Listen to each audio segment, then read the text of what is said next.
You know, here a while back, I said there was a story about a banjo player that I might relate to you, that I would relate to you a little later on. One of the best banjo players in the country, literally he was. His name's Dave. I won't say his last name, it's not important. And I was mentioned earlier that he just kind of lost track of reality. And died on the streets in Arkansas.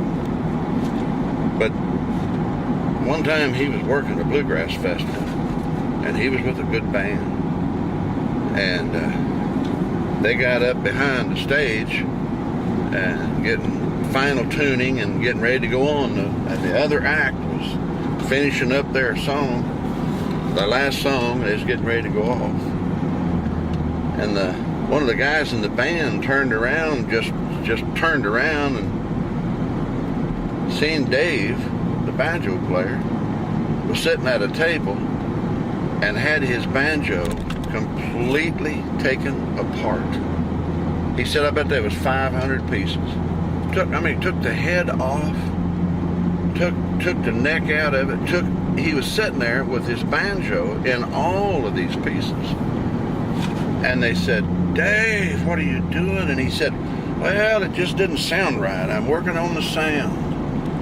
And they said, well, you got time to work on that sound now. I said, and they borrowed a banjo from the band coming off stage. And they went on and done the show. But that's what I mean about he just lost track of reality. A great banjo player. I never knew what his problem was. I never knew what might have set that off in him, but he used to call me on the telephone back before there was ID, so you didn't screen your calls. You answered it every time it rang. I'd pick up, it'd be Dave, and he wouldn't say, hello, how you doing, any small talk at all. I'd pick up that phone and say hello.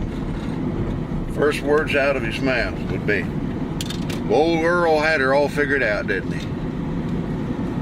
And he would talk, and if I would sit on that line for 3 hours, he would talk for 3 hours about banjo. And I suppose, maybe, the 5-string banjo set him over the edge. And you know what? It drives steel guitar players crazy too. See you later.